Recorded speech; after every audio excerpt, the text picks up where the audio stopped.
За ойрд нэг анзаарэгдсэн зүйл бол юу вэ гэхээр энэ зарим нэг намын чагсаалтанд орсон болон тойрогт нэр дэвшиж байгаа нэр дэвшигч нар одоо өөрийнхөө сошиал медиа сувгийг одоо хаах түгжих гэж ярьдаг те лог хийх буюу ингэсэн байгаа юм байна.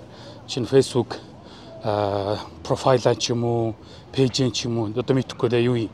За тэгэхээр ингэх хэрэггүй, ингэх бүр ёсгүй. Чи намын чагсаалтанд орсон ч бай. За тойрогт орсон ч бай.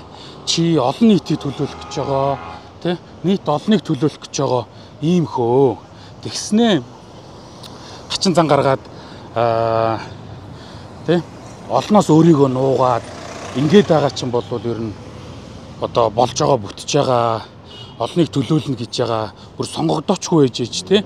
Ингэж айлгуудж байгаа хацганж байгаа байдал чинь бол уучлаарай найзаа болохгүй. Тэгэхээр тэр олонд мэдээлэл өгөх тэр суугаа нээ. Чи олныг төлөөлөх гэж байгаа бол ингэж төлөөлнө гэж байхгүй. Тэгэхээр тэ анханасаа ингэж хогийн зан гаргаж байгаа нөхдөөтэй ч гэсэн одоо сонгогч олон бол эргээд бас учир зүйтэй хандах ёстой шүү тэ. Иймэрхүү шогийн нөхдөөдтэй бас яаж хариуцлага тооцдیں۔ Өөр өөрсдийнхээ аргаар бас юм бодож явах ёстой шүү гэдгийг хэлмээр.